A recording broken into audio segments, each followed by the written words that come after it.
రాజమండ్రి వాస్తవ్యులు మన జాతీయ నాయకులు శ్రీ సోము వీర్రాజు గారిని మనల్ని ఉద్దేశించి మాట్లాడవలసిందిగా కోరుతున్నాం.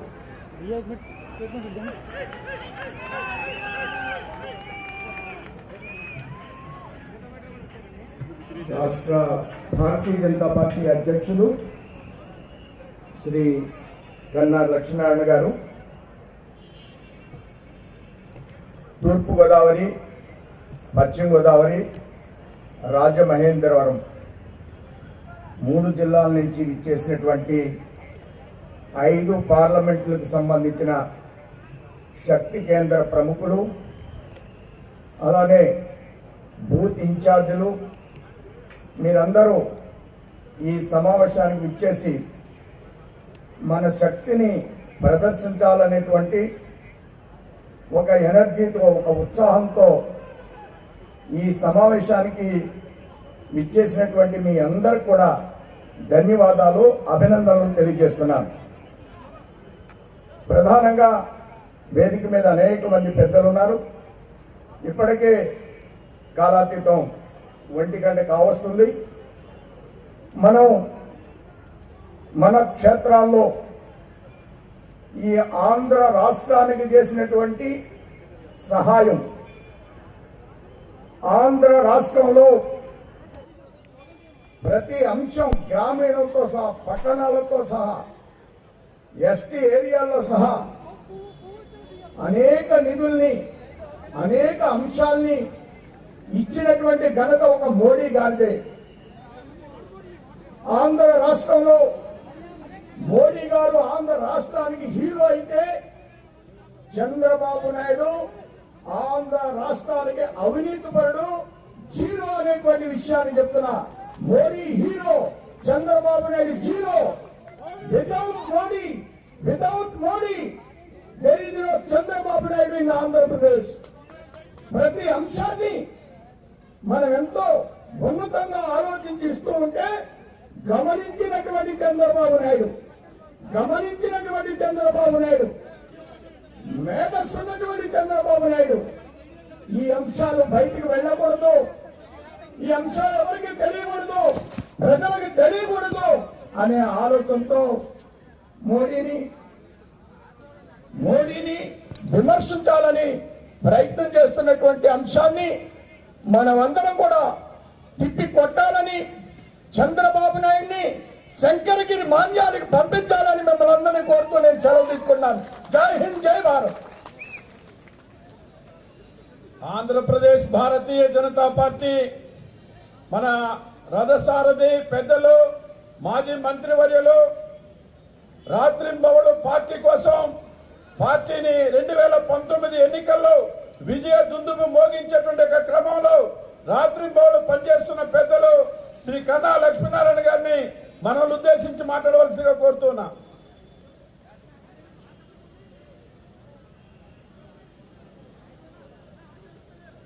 పెద్దలు, అఖిల భారత జాతీయ భారతీయ జనతా పార్టీ అధ్యక్షులు రాత్రింబగళ్ళు భారతీయ జనతా పార్టీ దేశంలో బలపడటం కోసం పెద్దలు నరేంద్ర మోడీ గారికి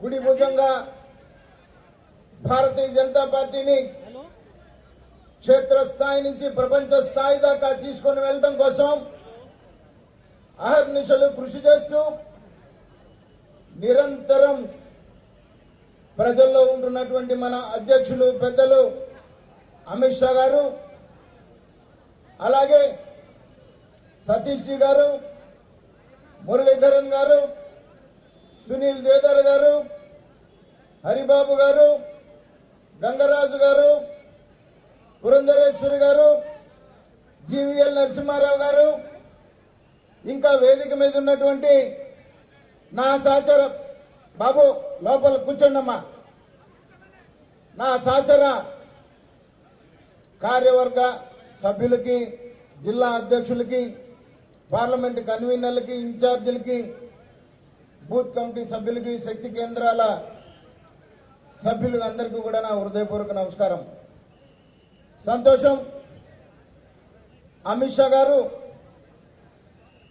గత మాసంలో విజయనగరం వచ్చి ఉత్తరాంధ్ర పార్లమెంటు నియోజకవర్గాల శక్తి కేంద్ర ప్రముఖులతో మాట్లాడిన తర్వాత ఈ మధ్యనే మళ్ళీ ఒంగోలులో కూడా 7 నియోజకవర్గాలకు సంబంధించినటువంటి శక్తి కేంద్రాల ప్రముఖులతో పెద్దలు శివ్ ప్రతాప్ శుక్లా గారు ఆయన ఉద్దేశించి మాట్లాడటం, తర్వాత ఈరోజు పెద్దలు మన 5 పార్లమెంటు నియోజకవర్గాలకు సంబంధించినటువంటి శక్తి కేంద్ర ప్రముఖులతో మాట్లాడి ఇంకా 2 మాసాల్లో జరిగేటువంటి ఎన్నికల్లో కార్యకర్తలకి దశ దిశ రూపొందించడానికి వారు మన ఆంధ్ర రాష్ట్రానికి రాజమండ్రికి వచ్చినందుకు ఆంధ్ర రాష్ట్ర భారతీయ జనతా పార్టీ తరఫున వారిని హృదయపూర్వకంగా నేను ఆహ్వానిస్తూ మీ అందరి తరఫున సార్ ఈ రాష్ట్రంలో ఏదైతే 2014లో పెద్దల నరేంద్ర మోడీ గారి యొక్క ఇమేజ్ తోటి అధికారంలోకి వచ్చినటువంటి చంద్రబాబు నాయుడు అధికారంలోకి వచ్చినప్పటి నుండి కూడా కేంద్ర ప్రభుత్వం నుండి వివిధ కార్యక్రమాల రూపంలో లక్షల కోట్ల రూపాయల నిధులు తీసుకుంటూ సంక్షేమ కార్యక్రమాల పేరుతో అన్ని రాష్ట్రాల కన్నా కూడా ఈ రాష్ట్రానికి అధికంగా నిధులు తీసుకుంటూ ప్రాజెక్టుల నిర్మాణం పేరుతో అనేక ప్రాజెక్టులు ఈ రాష్ట్రానికి తీసుకుంటూ నిరంతరం 2014 తాను ముఖ్యమంత్రిగా అధికారం చేపట్టినప్పటి నుంచి కూడా ఈ రోజు వరకు కూడా నరేంద్ర మోడీ గారి యొక్క ఇమేజ్ దెబ్బతీయటం కోసం ఆ రోజు నుంచి ఒక కుట్రపూరితంగా ప్రయత్నం చేసినటువంటి మాట తనకు తెలుసు. ఏదైతే 2014లో మోడీ గారి ఇమేజ్ తో అధికారంలోకి వచ్చారో ఎక్కడ మోడీ గారు ఈ రాష్ట్ర అభివృద్ధి కోసం, ఈ రాష్ట్ర సంక్షేమం కోసం, ఆంధ్ర రాష్ట్ర అభివృద్ధి, భారతదేశ అభివృద్ధి అనేటువంటి ఒక లక్ష్యంతో పనిచేస్తా ఉంటే నిరంతరం మోడీ గారి మీద తప్పుడు ప్రచారంతో తనకు సహకరిస్తున్నటువంటి మీడియా సహకారంతో రోజుకు ఒక అబద్ధం చెప్పి ప్రజల్లో ఆ అబద్ధాన్ని నిజం చేయటం కోసం తాను చేస్తున్నటువంటి ప్రయత్నం ఈ రాష్ట్రంలో ఉన్నటువంటి ప్రజలు గమనిస్తున్నారని చెప్పేసి చెప్తా ఉన్నాం.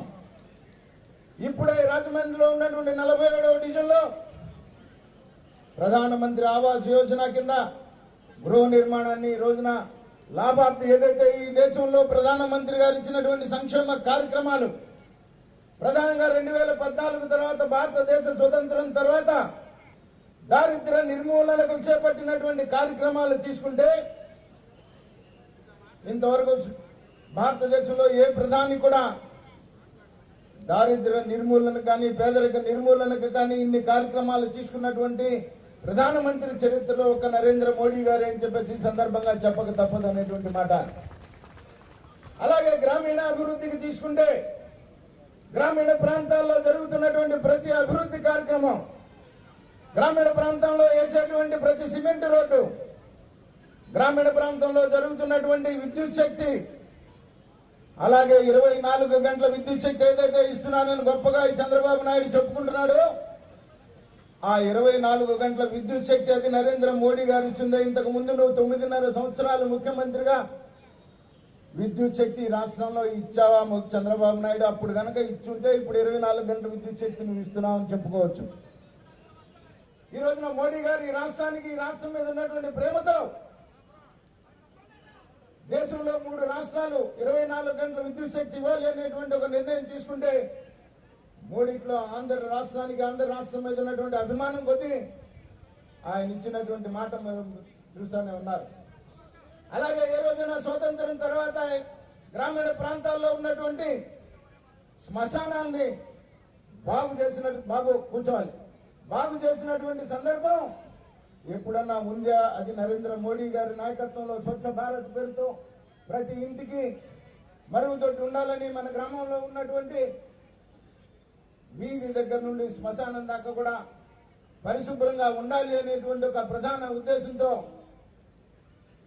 గ్రామీణ ప్రాంత అభివృద్ధికి ఇన్ఫ్రాస్ట్రక్చర్ పేరు మీద చేస్తా ఉంటే, అలాగే రైతుకి ఆదాయం పెంచేదానికి రైతు ఆదాయం ఏదైతే 2014లో చెప్పారో ఈ దేశంలో ఉన్నటువంటి రైతు ఆదాయాన్ని రెట్టింపు చేస్తామని దాంట్లో భాగంగానే అనేక సంస్కరణలు వ్యవసాయ పరంగా తీసుకొని వచ్చి ఈ మధ్యనే 6,000 రూపాయలు ఇన్పుట్ సపోర్ట్ రైతుకి ఎరువులు కొనుక్కోవడానికి కానీ ఇత్తనాలు కొనుక్కోవడానికి కానీ వ్యవసాయం మొదలుపెట్టేటువంటి కార్యక్రమానికి కుటుంబానికి 6,000 రూపాయల చొప్పున 5 ఎకరాల లోపు ఉన్నటువంటి రైతులకి చిన్న కారు రైతులకి ఇస్తున్నటువంటి మాట మనం చూస్తూనే ఉన్నాం. అలాగే పోలవరం నిర్మాణానికి ఈ మధ్యనే రివైజ్డ్ ఎస్టిమేట్స్ కూడా శాంక్షన్ చేసి 100% పోలవరం నిర్మాణం బాధ్యత తీసుకున్నటువంటి నరేంద్ర మోడీ గారు పోలవరానికి మొట్టమొదటి నుంచి రోజు కూడా ఈ రోజు వరకు కూడా ప్రతి రూపాయి కేంద్రం పంపుతా ఉంటే నువ్వు కాంట్రాక్ట్ తెచ్చుకొని నిరంతరం ఆ పోలవరం నిర్మాణం మీద కమిషన్లు నువ్వు నీ కార్యకర్తలు నీ ఎమ్మెల్యేలు నీ మంత్రులు దాని మీద కమిషన్లు తింటూ 24 గంటలు నరేంద్ర మోడీ గారిని విమర్శించడం తప్ప నువ్వేం చేశావని నేను అడుగుతా ఉన్నా. పట్టసీమ పేరుతో ఈ రాష్ట్రంలో దోపిడీ చేసినటువంటి నువ్వు ఈ జిల్లాలో జరిగినటువంటి గోదావరి పుష్కరాల పేరుతో దగ్గరగా 2,000 కోట్ల రూపాయలు ఆఖరికి గోదావరి పుష్కరాల పేరు మీద కూడా దేవుడి పేరు మీద కూడా నువ్వు అవినీతికి పాల్పడినటువంటి నువ్వు ఈ గోదావరి ఒడ్డున నువ్వు ఏం చేశావని చెప్తావు. నీ ప్రచారానికి బలైనటువంటి 27 మంది బలిదానాల గురించి చెప్తావా? దేని గురించి చెప్తావని చెప్పేసి నేను అడుగుతా ఉన్నాను చంద్రబాబు నాయుడిని. ఏం చేశావని రాష్ట్రంలో నువ్వు ప్రజల ముందు నిలబడి చెప్తావని నేను అడుగుతున్నా. నువ్వు చేసింది చెప్పుకోలేకనే నరేంద్ర మోడీ గారి మీద నిందలు మోపి పబ్బం గడుపుకోవడానికి నువ్వు చేసేటువంటి ప్రయత్నం మానుకోకపోతే ప్రజలు నీకు బుద్ధి చెప్తారని చెప్తా ఉన్నాం. అవినీతి అరాచకం ఈ రాష్ట్రంలో ఏ స్థాయికి విలైతాండం ఆడుతూ ఉందంటే ఈ మధ్య నువ్వు కొండవీడికి వెళ్ళినప్పుడు ఏట్లపాడు మండలంలో కొత్తపల్లి గ్రామంలో ఒక రైతు నీవు ఆ రైతు పూల తోటల్ని నీ హెలికాప్టర్ హెలిప్యాడ్ కోసం పోలీసులు ధ్వంసం చేస్తే అడగడానికి వెళ్ళినటువంటి రైతుని పోలీసులు చితకబాతి చంపేస్తే ఇంకా ఏం జరిగిందో కూడా తెలుసుకోకుండా అదే డయాస్ మీద నువ్వు రైతు పురుగు మందు తాగి చచ్చాడు అతని కుటుంబానికి 5 లక్షలు ఇస్తానని చెప్తావా? ఈ రాష్ట్రంలో జరిగేటువంటి హత్యలన్నీ కూడా నువ్వు కారణం కాదా అని నేను అడుగుతా ఉన్నా. నేను అడుగుతున్నా, పోస్ట్ మార్టం చేయకుండా ఆత్మహత్య జరిగితే పోస్ట్ మార్టం చేయకుండా నువ్వు ఎలా ఇచ్చావని చెప్పేసి నేను అడుగుతా ఉన్నా. అలాగే నువ్వు బీసీ సదస్సులు నడుపుతున్నావని చెప్తా ఉన్నావు. ఇంకొక పక్క నువ్వు అంటావు బీసీలు హైకోర్టు జడ్జీలుగా పనికిరారని చెప్తావు. ఇంకో పక్క నీ ఎమ్మెల్యే నిన్నగాక మొన్న చెప్తాడు బీసీలు దళితులు మీరు అధికారానికి పనికిరాం, అధికారానికి మేము, ఓట్లేయటానికి మీరు, అధికారంలో మేమే ఉండాలి మీరు కాదు అని చెప్పేసి నీ ఎమ్మెల్యే చెప్తా ఉంటే ఒకసారి కాదు 2 సార్లు కాదు అనేక మార్లు నీ మంత్రులు నీ శాసనసభ్యులు దళితుల్ని వెనుకబడిన తరగతుల వాళ్ళని అవమానపరుస్తూ ఉంటే నీ దగ్గర నుంచి ఇక్కడి దాకా నాయి బ్రాహ్మణులు నిన్ను న్యాయం కోసం నిన్ను అడగడానికి వెళ్ళినప్పుడు వాళ్ళంతా చూస్తానని అంటావు. ఇదే జిల్లాలో 2 మహిళా కార్పొరేటర్లు ముఖ్యమంత్రికి రిప్రజెంట్ చేయడానికి వెళ్తే ఫినిష్ చేస్తానని అంటావు. ఈ రాష్ట్రంలో ప్రజాస్వామ్యం ఉందా? లా అండ్ ఆర్డర్ ఉందా? ఈ రకంగా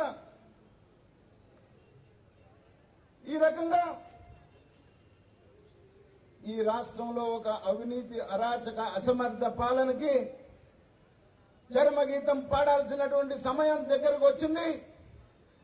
దానికి మన అధ్యక్షులు మన ప్రధాని నరేంద్ర మోడీ గారి 2 కృష్ణార్జున్ లాంటి నాయకత్వం కింద ఖచ్చితంగా ఈ రాష్ట్రంలో భారతీయ జనతా పార్టీ ప్రధానమైనటువంటి పాత్ర పోషించబోతా ఉంది.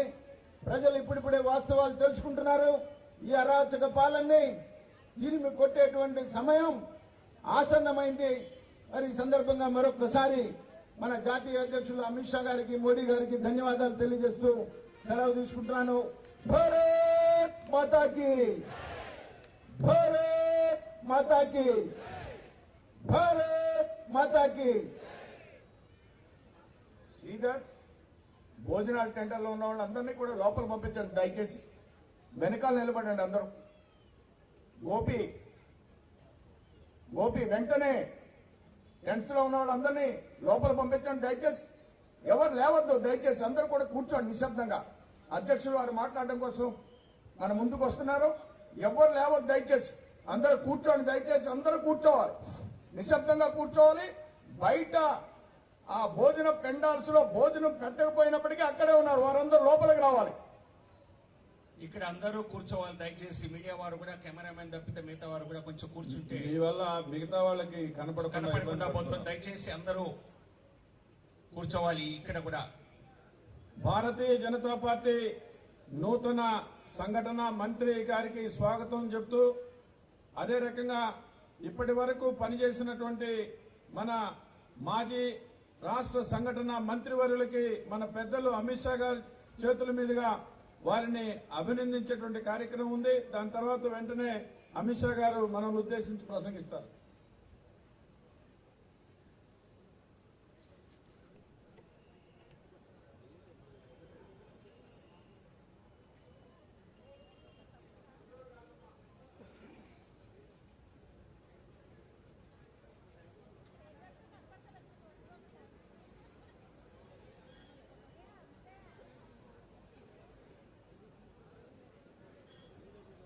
జిందాబాద్ భారతీయ జనతా పార్టీ,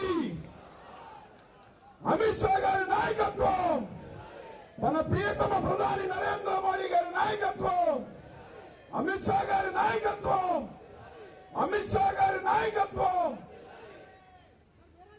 మన 19 రాష్ట్రాల్లో అధికారానికి తీసుకొచ్చి ప్రపంచంలో అతిపెద్ద రాజకీయ పార్టీ చేసినటువంటి మన అఖిల భారత అధ్యక్షులు అమిత్ షా గారికి 2 చేతులతో మనం స్వాగతం పలుకుతాం. మన అమిత్ షా గారి నాయకత్వం, అమిత్ షా గారి నాయకత్వం. అందరూ బిగ్గరగా అమిత్ షా గారి నాయకత్వం.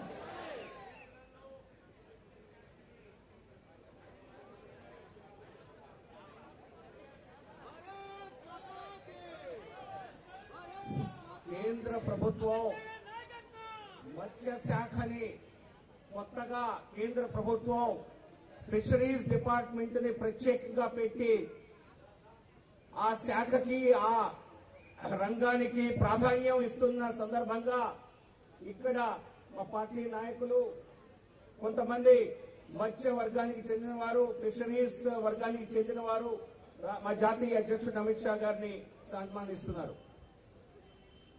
మన నగర అధ్యక్షులు దత్తు గారు, రాష్ట్ర కార్యదర్శి శ్రీదేవి గారు, రాజమండ్రి పార్టీ తరఫున అమిత్ షా గారిని వారు సత్కరిస్తున్నారు. వైఎస్ఆర్సీపీ నుంచి ఒంగోలు జిల్లా వాస్తవ్యులు ప్రముఖ పారిశ్రామికవేత్త కొండారెడ్డి గారు ఈరోజు అమిత్ షా గారి నాయకత్వంలో నరేంద్ర మోడీ గారి యొక్క అభివృద్ధి కార్యక్రమాలు చూసి ఆకర్షితులై పార్టీలో జాయిన్ అవుతున్నారు. जिंदाबाद भारतीय जनता पार्टी, जिंदाबाद भारतीय जनता पार्टी.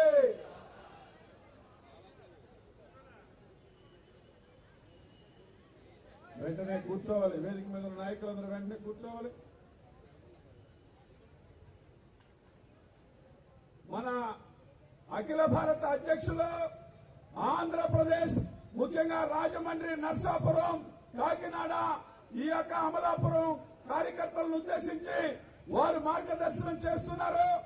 ఈ ఆంధ్రప్రదేశ్ లో ఉన్నటువంటి ఈ నరకాసుర ప్రభుత్వాన్ని కూలదోయడానికి కోసంగా వారు చేసేటువంటి మార్గదర్శనాన్ని అందరూ కూడా ఓపికగా వినవలసిందిగా కోరుతూ ఉన్నాం.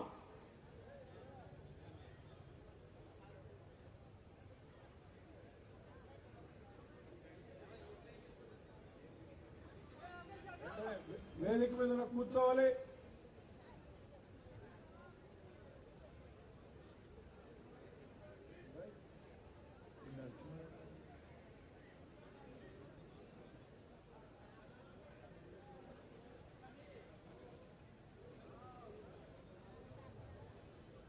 मीडिया के मित्र जरा सेट करके नीचे बैठ जाए प्लीज।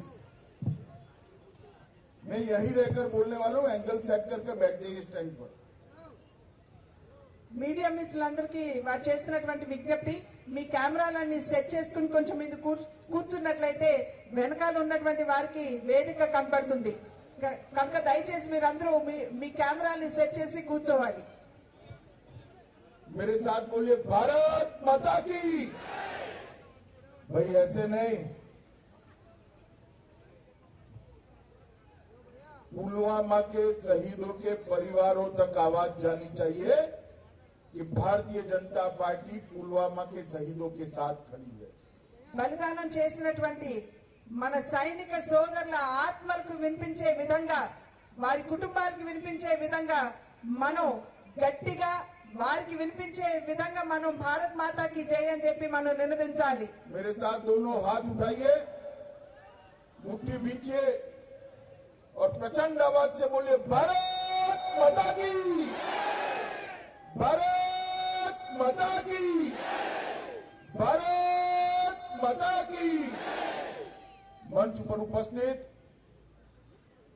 आंध्र प्रदेश भारतीय जनता पार्टी के अध्यक्ष श्रीमान कन्ना लक्ष्मी नारायण जी, श्री वी मुरलीधरन जी, सुनील देवधर जी, श्री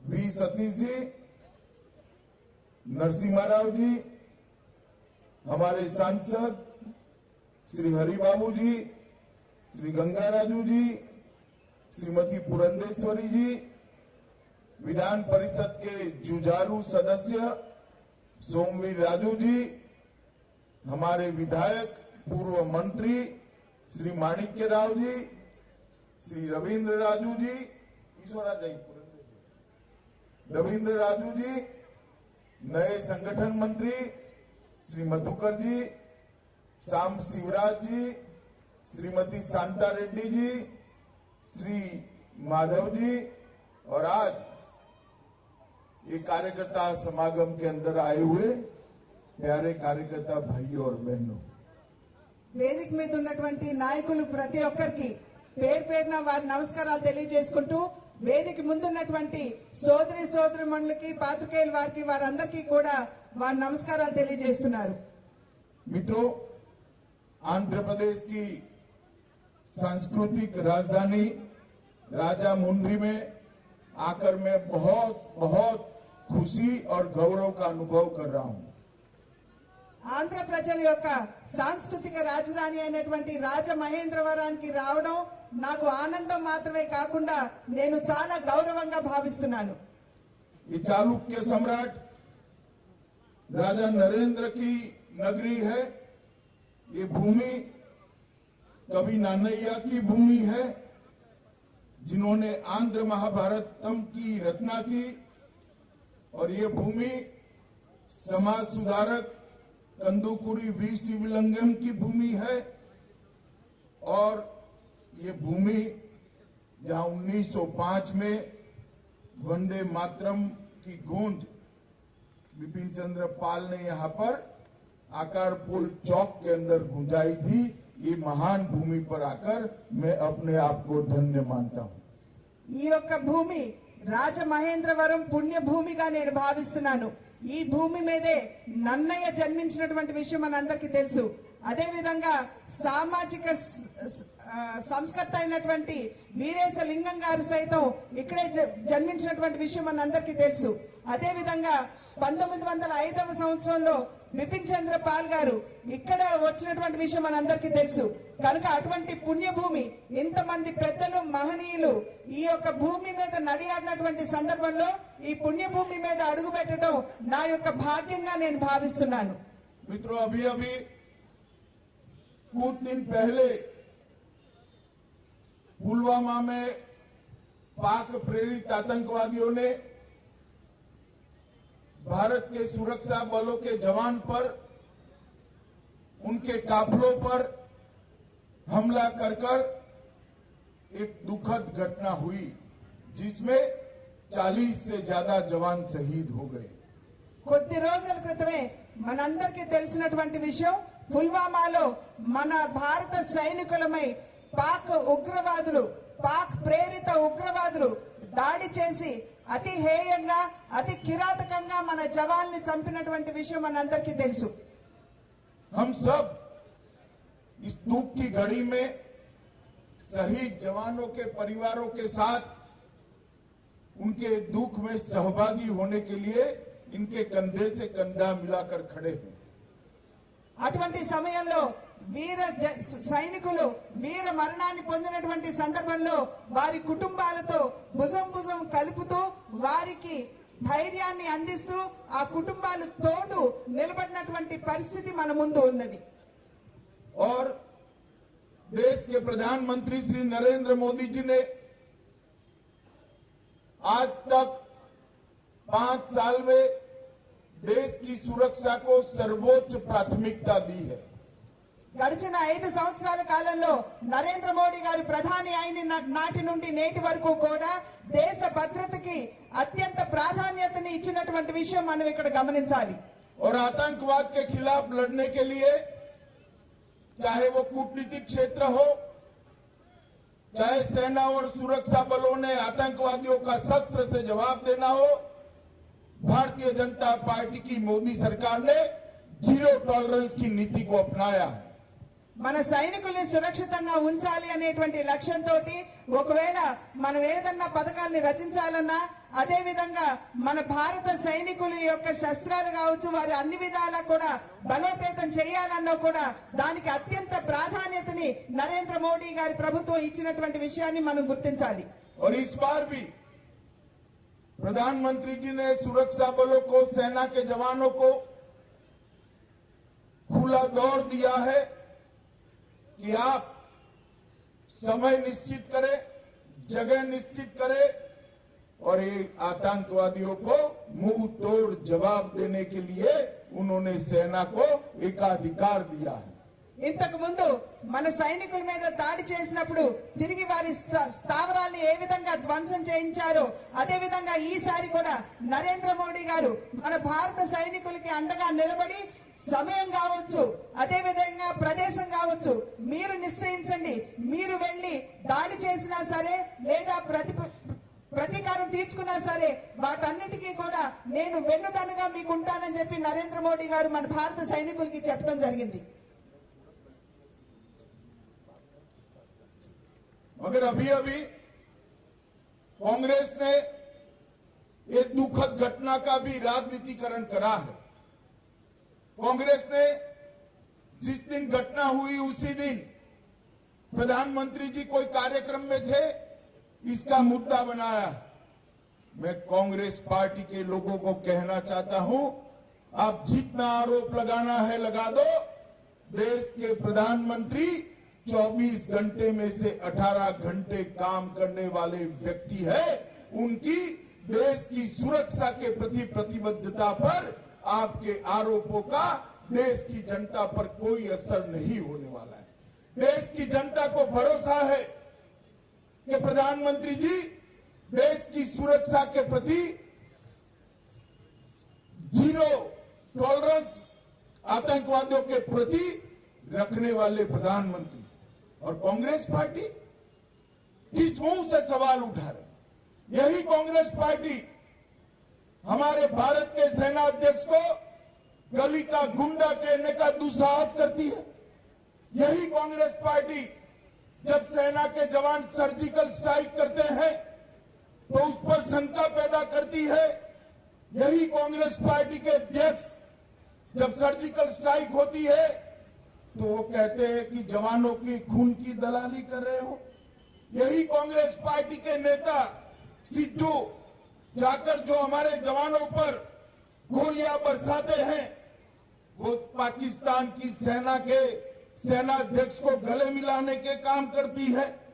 यही कांग्रेस पार्टी की पूर्व अध्यक्षा जब आतंकवादी मरते हैं तो फपक फपक कर रो पड़ती है. उतना दुख होता है कि आतंकवादी मर गए. और मित्रों, मोदी जी को हटाने के लिए आतंकवाद का भी जिन्होंने सहारा लेने के लिए कोई कसर नहीं छोड़ी. ऐसी कांग्रेस पार्टी आज नरेंद्र मोदी जी पर सवाल उठा रही है। जेएनयू में देश विरोधी नारे लगे, भारत तेरे टुकड़े हो 1000। उस वक्त अभी के कांग्रेस अध्यक्ष वहां जाकर उनको फ्रीडम ऑफ स्पीच की दुहाई देते थे, और आप हमें सवाल पूछ रहे हो। हमें देशभक्ति मत सिखाओ कांग्रेस वालों। हमारी रग रग में भारत माता के प्रति समर्पण और भारत माता के प्रति जान देने की वृत्ति पड़ी। देश के प्रधानमंत्री जी 24 घंटे में से 18 घंटे तनतोड़ मेहनत कर कर पसीना बहाकर देश की सुरक्षा, देश के विकास, देश के गरीब का जीवन स्तर ऊपर उठाने के लिए मेहनत कर रहे हैं, और आप उन पर सवालिया निशान उठा रहे हो। मैं कांग्रेस के नेताओं को कहना चाहता हूं, जिस कश्मीर के कारण ये सब आतंकवादी घटना कश्मीर के कारण पाकिस्तान करा रहा है, वो कश्मीर समस्या का कोई जनक है तो पंडित जवाहरलाल नेहरू के कारण आज कश्मीर फंसा हुआ। अगर सरदार पटेल देश के प्रधानमंत्री होते तो आज देश में कश्मीर समस्या न होती। हैदराबाद सरदार पटेल को टैकल करना था, आज हैदराबाद गौरव के साथ भारत का हिस्सा बना हुआ है, और कश्मीर जवाहरलाल जी टैकल कर रहे थे, वहां पर आज समस्या खड़ी हुई है। मित्रों, मैं आज भी कांग्रेस पार्टी को अपील करना चाहता हूं कि इसको राजनीति का मुद्दा मत बनाइए। इससे आपका कोई फायदा नहीं होने वाला। पूरे देश की जनता ये 40 जवानों के परिवारों के साथ चट्टान की तरफ खड़ी है, और देश के प्रधानमंत्री नरेंद्र मोदी जी के साथ पाकिस्तानी आतंकवादियों को जवाब देने के लिए खड़ी। अभी अभी चंद्रबाबू नायडू का मैंने निवेदन देखा। वो कह रहे हैं कि इमरान खान तो कह रहे हैं कि हमने नहीं किया है। चंद्रबाबू, आपको पाकिस्तान के प्रधानमंत्री पर भरोसा है, देश के प्रधानमंत्री पर भरोसा नहीं। इतनी नीची राजनीति मत करिए। आंध्र की जनता ये चुनाव में इसका आपको जवाब मांगेगी। इमरान खान का पक्ष ले रहे हो, वोट बैंक की लालच में पाकिस्तान के प्रधानमंत्री पर भरोसा जताते कर हिंदुस्तान के प्रधानमंत्री पर शक पैदा कर रहे हो। चंद्रबाबू जी, राजनीति की कोई सीमा तय करिए, आप कितना नीचे जाना चाहते हो। ఏదైతే మన జవాన్లు వీర స్వర్గాన్ని పొందారో వారి చావును సైతం ఇవాళ రాజకీయం చేసేటువంటి పరిస్థితిలో కాంగ్రెస్ పార్టీ ఉన్నది. ఆనాడు మన జవాన్లు మరణిస్తున్నటువంటి సందర్భంలో నరేంద్ర మోడీ గారు, మన ప్రధానమంత్రి గారు ఒక కార్యక్రమంలో నిమగ్నమై ఉన్నటువంటి సందర్భంలో నరేంద్ర మోడీ గారికి దేశభక్తి లేదు అని చెప్పి వారు రాజకీయంగా వారు చెప్పడం ఎంతవరకు సమంజసమో మనం అందరం కూడా ఆలోచించుకోవాల్సినటువంటి పరిస్థితి ఉన్నది అని చెప్పి మీ అందరికీ కూడా నేను తెలియజేస్తున్నాను.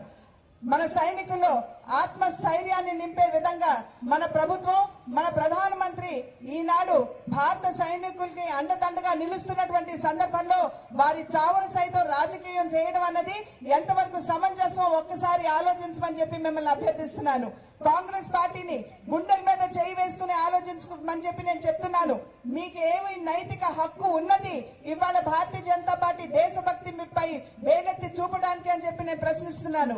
ఎందుకంటే మన 14 మంది సైనికులు మరణించి మనం ఎప్పుడైతే సర్జికల్ స్ట్రైక్ చేశామో మరి అక్కడ ఉన్నటువంటి ఈ యొక్క ఆతంక టెర్రరిస్ట్ యొక్క స్థావరాన్ని మనం ధ్వంసం చేసినటువంటి సందర్భంలో సైతం కాంగ్రెస్ పార్టీ ఇదే రకమైనటువంటి రాజకీయ భాష్యాన్ని వారి యొక్క ఆత్మ బలిదానానికి ఇవ్వడం జరిగింది.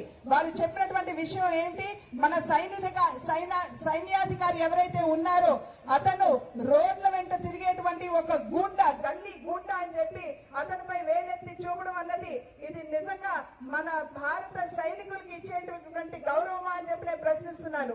అదే విధంగా కాంగ్రెస్ అధ్యక్షుడు రాహుల్ గాంధీ గారు 14 మంది సైనికులు మరణించినట్లయితే పూర్తి దళాలి అంటూ, అంటే వారి రక్తాలతో వ్యాపారం చేస్తున్నారు అంటూ మన సైనికుల్ని కించపరుస్తూ వారు మాట్లాడటం ఎంతవరకు సమంజసమో భారతీయులందరూ కూడా ఆలోచించాలి అని చెప్పి నేను అభ్యర్థిస్తున్నాను. అదే విధంగా కాంగ్రెస్ పార్టీ అధ్యక్షురాలుగా ఉన్నటువంటి వారు ఆనాడు ఆతంకవాదులు మరణించినట్లయితే వారి యొక్క భార్యల్ని గుర్తుంచుకుని వారు ఏడ్చినటువంటి ఆ యొక్క సీన్ ని ఎవరు కూడా ఇంతవరకు మర్చిపోలేదు అనేటువంటి విషయాన్ని మనం అందరం కూడా ఇక్కడ గమనించాలి. ఇవాళ నేను చెప్తున్నాను, మీరు అంటే కాంగ్రెస్ పార్టీకి నైతిక హక్కు లేదు, భారతీయ జనతా పార్టీ యొక్క దేశభక్తిని ప్రశ్నించేటువంటి నైతిక హక్కు మరి ఈ రోజు ఈ యొక్క దేశంలో ఏ రాజకీయ పార్టీకి లేదు. ఎందుకంటే మా యొక్క రక్తంలో దేశభక్తి ఇమిడి ఉన్నది అనేటువంటి విషయాన్ని ప్రతి ఒక్క పార్టీ కూడా గుర్తించాలి.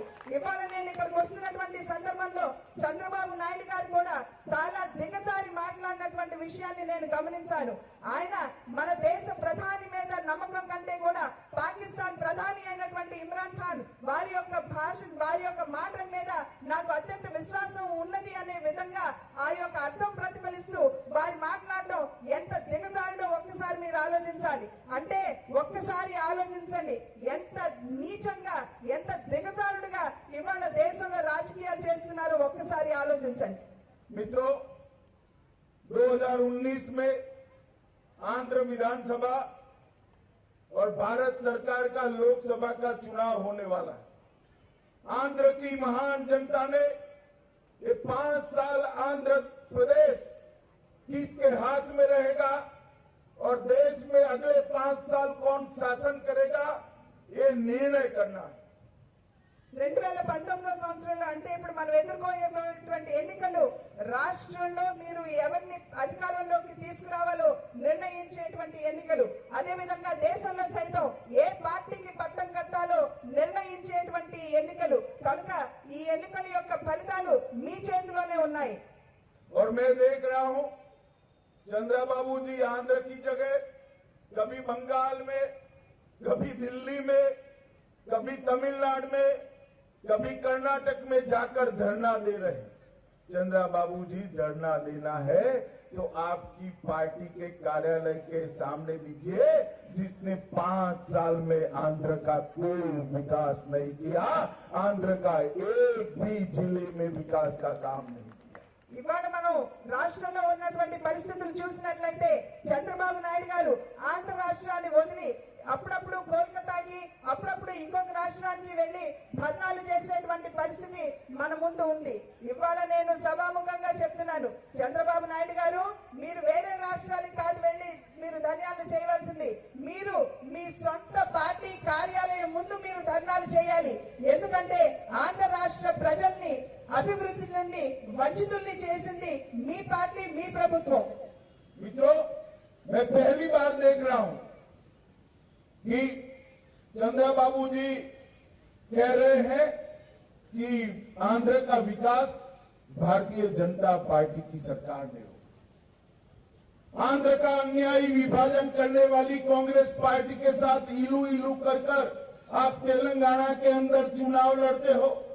आपके धरने पर कांग्रेस के अध्यक्ष आकर बैठते हैं और आप कहते हो कि आंध्र का विकास हमने रोका है। మీరు చేస్తున్నటువంటి దుష్ప్రచారం ఆంధ్ర రాష్ట్ర అభివృద్ధికి మరి భారతీయ జనతా పార్టీ సహకరించలేదని, అదే విధంగా మరి ఆటంకం కలిగిస్తుంది అని చెప్పి మీరు చెప్తున్నారు. అయితే ఇవాళ నేను ప్రశ్నిస్తున్నాను, అసలు నిజంగా ఆంధ్ర రాష్ట్రాన్ని అభివృద్ధి నుండి వంచితం చేసినటువంటి కాంగ్రెస్ పార్టీతో మీరు ఏ విధంగా జతకట్టారు? తెలంగాణ రాష్ట్రంలో ఆ పార్టీతో జతకడతారు, ఆ పార్టీ యొక్క అధ్యక్షుడు పక్కన కూర్చుంటారు. మరి మీకు ఏ అధికారం ఉంది, ఏమి నైతికత ఉంది? ఇవాళ భారతీయ జనతా పార్టీ మీకు సహకరించలేదు అని చెప్పి చెప్పడానికి మీకు ఏ నైతికత ఉంది? मित्रों, भारतीय जनता पार्टी की नरेंद्र मोदी सरकार ने आंध्र प्रदेश रीऑर्गेनाइजेशन बिल के 14 प्रमुख बिंदु थे जो 10 साल में समाप्त करने थे। 14 में से 10 प्रमुख बिंदु हमने 10 साल की जगह 5 साल के अंदर समाप्त कर आंध्र की जनता को जो वादा किया गया था वो वादा 100% पूरा करने का काम भारतीय जनता पार्टी की नरेंद्र मोदी सरकार ने किया। ఆంధ్ర రాష్ట్ర విభజన బిల్లులో ఏవైతే 14 ముఖ్య అంశాలు ఉన్నాయో వాటన్నింటినీ కూడా 90% భారతీయ జనతా పార్టీ నాయకత్వంలో ఉన్న కేంద్ర ప్రభుత్వం సంపూర్ణంగా నిర్వర్తించిందనేటువంటి విషయాన్ని ఆంధ్ర ప్రజలందరూ కూడా గుర్తించాలి. ఆ యొక్క విభజన బిల్లులో 10 సంవత్సరాల కాలంలో ఈ యొక్క వాగ్దానాలు కూడా మేము ఆ వాగ్దానాలన్నింటినీ కూడా కేవలం 5 సంవత్సరాలనే సంపూర్ణం చేసినటువంటి విషయాన్ని తెలుగు ప్రజలు గమనించాలి. मित्रों, मोदी सरकार ने 5 साल में 20 बड़े इंस्टीट्यूशंस आंध्र को देने का काम किया है. ఈ యొక్క 5 సంవత్సరాల కాలంలో నరేంద్ర మోడీ గారి ప్రభుత్వం 20 ప్రతిష్టాత్మకమైనటువంటి జాతీయ విశ్వవిద్యాలయాన్ని ఆంధ్ర రాష్ట్రానికి ఇవ్వడం జరిగింది. IIT, IIIT, NIT, IIM, IISER, central university, tribal university, agriculture university, AIIMS, HPCL crude refinery, Vizag Chennai industrial corridor, NTPC 8,800 megawatt का इलेक्ट्रिसिटी कारखाना, राजधानी के साथ कनेक्टिविटी, वाइजाग, तिरुपति, विजयवाड़ा के इंटरनेशनल एयरपोर्ट, ये सारा काम भारतीय जनता पार्टी की नरेंद्र मोदी सरकार ने 5 साल में आंध्र प्रदेश के लिए देने का काम किया है. వారు ఇందాక చాలా సవివరంగా ప్రతి ఒక్క విశ్వవిద్యాలయం యొక్క పేరుని వారు ఇక్కడ చదవడం జరిగింది. ఐఐటి, ఐఐఎం, ఐఐఎస్సిఆర్ వంటి అనేకమైనటువంటి ప్రతిష్టాత్మకమైనటువంటి మరి విశ్వవిద్యాలయం మనకి ఇవ్వడం మాత్రమే కాకుండా 8,800 మెగావాట్లకి సామర్థ్యంతో ఉన్న పవర్ జనరేషన్ కూడా, అంటే విద్యుత్ ఉత్పత్తి కూడా మన ఆంధ్ర రాష్ట్రానికి ఇవ్వడం జరిగింది. అదే విధంగా మరి రోడ్లు కావచ్చు, అన్ని రకాలైనటువంటి అభివృద్ధి ఏదైతే ఆంధ్ర రాష్ట్రానికి అవసరమో వాటన్నిటినీ కూడా ఆంధ్ర రాష్ట్రానికి అందివ్వడం జరిగింది. आंध्र प्रदेश देश में एकमात्र राज्य ऐसा है जिसमें सब नेशनल इंस्टीट्यूट एक साथ 5 साल में खोलने का काम हुआ. ఆంధ్ర రాష్ట్రం మనం గుర్తుంచుకోవాలి. ఆంధ్ర రాష్ట్రం ఒకే ఒక్క రాష్ట్రం, ప్రత్యేకమైనటువంటి రాష్ట్రం.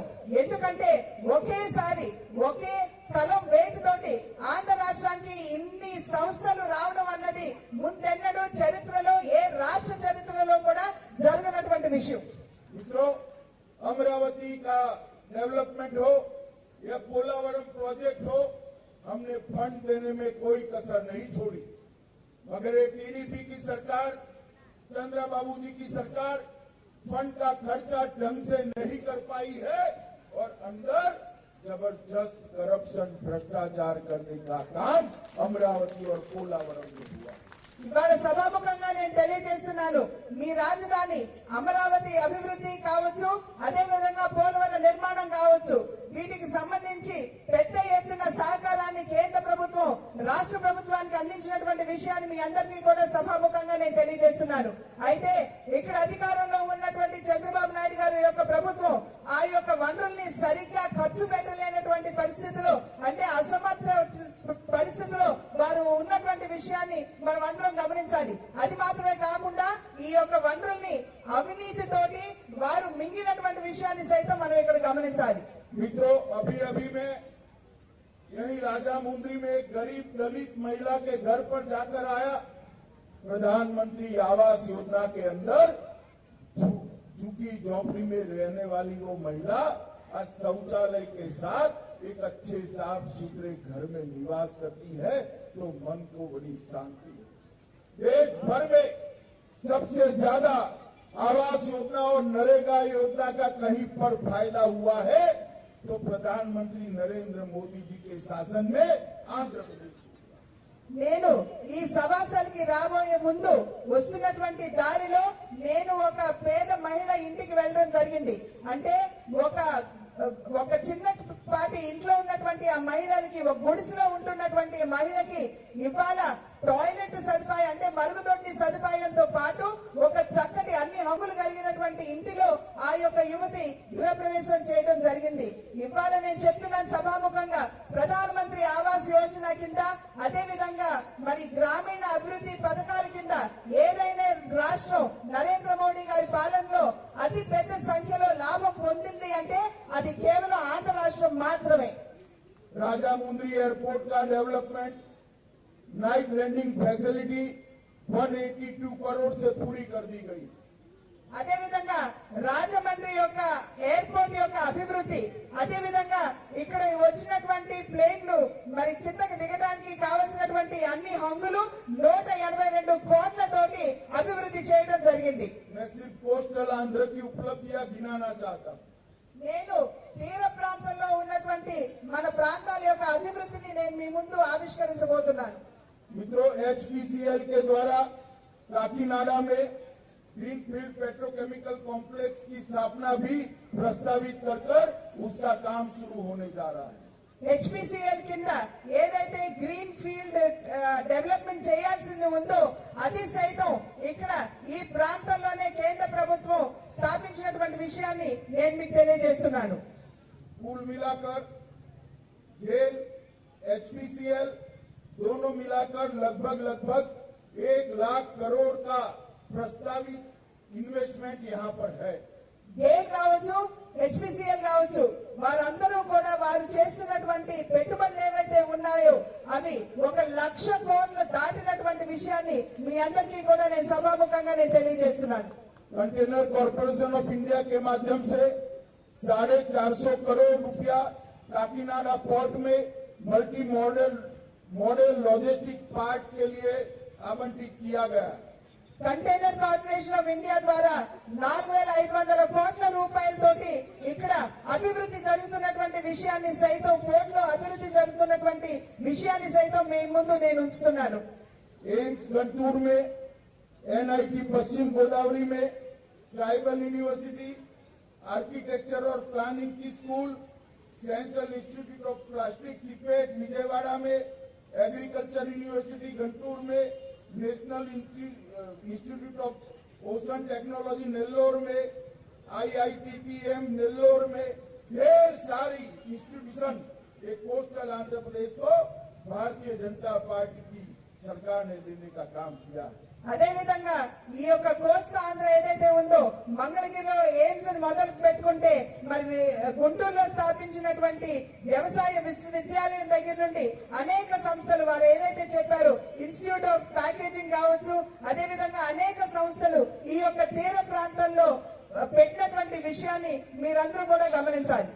टोटल कोस्टल आंध्र के अंदर 55,475 करोड़ रुपये का इन्वेस्टमेंट और प्रोजेक्ट्स भारत सरकार के द्वारा दिए गए। కేవలం ఈ తీర ప్రాంతంలో కేంద్ర ప్రభుత్వం పెట్టుబడి రూపంలో కావచ్చు, అదే విధంగా అభివృద్ధి చేయడానికి కావచ్చు దగ్గర 55,475 కోట్ల రూపాయలని వెచ్చించినటువంటి విషయాన్ని మీరందరూ కూడా ఇక్కడ గమనించాలి. मित्रों, ये टीडीपी और जगन बाबू की पार्टी दोनों वंशवादी और भ्रष्टाचारी पार्टियां हैं, वो आंध्र प्रदेश का भला नहीं कर सकते। ఈ రెండు పార్టీలు ఏవైతే రాష్ట్రంలో ఉన్నాయో ప్రధానమైనటువంటి పార్టీలు జగన్మోహన్ రెడ్డి గారి పార్టీ కావచ్చు, చంద్రబాబు నాయుడు గారి పార్టీ కావచ్చు, ఇవి కేవలం కుటుంబానికి మేలు చేసుకునేటువంటి పార్టీలు మాత్రమే అని చెప్పి మీరు గమనించాలి. వారికి కుటుంబమే ముఖ్యం కానీ ఆంధ్ర రాష్ట్ర ప్రజలకి హితాన్ని అందించాలి అనేటువంటి ఆలోచన వారిద్దరికీ లేదు. और चंद्रबाबू जी का तो धोखा देने का एक बहुत बड़ा इतिहास आंध्र प्रदेश की जनता के सामने पड़ा है। అదే విధంగా చంద్రబాబు నాయుడు గారిని కనుక ఒక్కసారి మన పరిగణలోకి తీసుకున్నట్లయితే ఆయన అందరికీ మోసం చేసేటువంటి ప్రవృత్తి ఆయనలో ఉన్నది అనేటువంటి విషయం మనకి తెలియవస్తుంది. पहले महान NTR को धोखा दिया, उसके बाद में अटल बिहारी वाजपेयी को धोखा दिया, इसके बाद नरेंद्र मोदी जी को धोखा देकर आज अपनी पॉलिटिकल राजनीतिक रोटियां सेकने में पड़े। మొదట్లో వారు మహనీయులైనటువంటి నందమూరి తారక రామారావు గారిని మోసగించారు. ఆ తర్వాత మహనీయుడైనటువంటి అటల్ బిహారీ వాజ్పేయి గారిని మోసం చేశారు. ఇప్పుడు మనం చూస్తున్నాం కళ్ళారా నరేంద్ర మోడీ గారిని మోసం చేసి మన నుండి దూరం జరిగి వారి యొక్క రాజకీయ భవిష్యత్తుకి తానే తుదిపాటు పాడుకున్నాడు అనేటువంటి విషయం మనం ఇక్కడ గుర్తించాలి. मित्रों, आंध्र प्रदेश के मुख्यमंत्री को किसी और बात में अवार्ड मिले ना मिले मुझे मालूम नहीं है, मगर देश में धोखा देने वाले पॉलिटिशियन का अवार्ड अगर कोई दिया जाएगा तो चंद्रबाबू नायडू को सुनिश्चित रूप से मिल जाएगा। చంద్రబాబు నాయుడు గారికి వేరే గుర్తింపు లభిస్తుందో లేదో, వేరే మెడల్స్ లభిస్తాయో లేదో నాకు తెలియదు కానీ ఖచ్చితంగా వారికి వెన్నుపోటు పడడంలోనూ మోసం చేయడంలోనూ వారికే ప్రధాన స్థానం ఉంటుంది అనేటువంటి విషయాన్ని నేను తెలియజేస్తున్నాను. मित्रों, चंद्रबाबू जी या जगन कोई आंध्र प्रदेश का भला नहीं कर सकता। आंध्र का विकास केवल और केवल नरेंद्र मोदी जी के नेतृत्व में भारतीय जनता पार्टी कर सकती है। నేను మీకు తెలియజేస్తున్నటువంటి విషయం ఆంధ్ర రాష్ట్ర అభివృద్ధి మరి జగన్మోహన్ రెడ్డి గారి వల్ల కావచ్చు, చంద్రబాబు నాయుడు గారి వల్ల కావచ్చు, అది మనం సాధించలేము. కేవలం అవినీతి రహిత పాలన అందించగలిగినటువంటి భారతీయ జనతా పార్టీ మాత్రమే ఆంధ్ర రాష్ట్రానికి అభివృద్ధి అందించగలదు. मैं आप सबके माध्यम से आंध्र की जनता को अपील करने आया हूं कि आने वाले चुनाव में विधानसभा और लोकसभा दोनों जगह मोदी जी के नेतृत्व में भारतीय जनता पार्टी के हाथ मजबूत करिए। हम एक मजबूत और विकसित आंध्र प्रदेश की जनता को देने का वादा करते हैं। ఇవాళ నేను మీ ద్వారా మీడియా ద్వారా నేను ఆంధ్ర రాష్ట్ర ప్రజలకు చేయబోయేటువంటి విజ్ఞప్తి, మీరు రాబోయేటువంటి ఎన్నికల్లో భారతీయ జనతా పార్టీని అనూహ్యంగా మీరు ఆశీర్వదించినట్లయితే ఒక అభివృద్ధి వికాసాన్ని ఖచ్చితంగా ఆంధ్ర రాష్ట్రానికి అందించే దిశగా భారతీయ జనతా పార్టీ కృషి చేస్తుంది అని చెప్పి మీకు తెలియజేస్తున్నాను. और सभी आंध्र प्रदेश के भाजपा के कार्यकर्ताओं को मैं कहना चाहता हूं, चट्टान की तरह डटे रहिए। जितना भी चंद्रबाबू धमकाए, हमें किसी को डरने की जरूरत नहीं है। इस बार आंध्र की जनता चंद्रबाबू को बदलने जा रही है। एक मजबूत भारतीय जनता पार्टी के निर्माण के लिए भाजपा का कार्यकर्ता लग जाए, यही बात कहकर मेरी बात समाप्त करता हूं। मेरे साथ बोलिए भारत माता की, भारत माता की, भारत माता की, वंदे मातरम।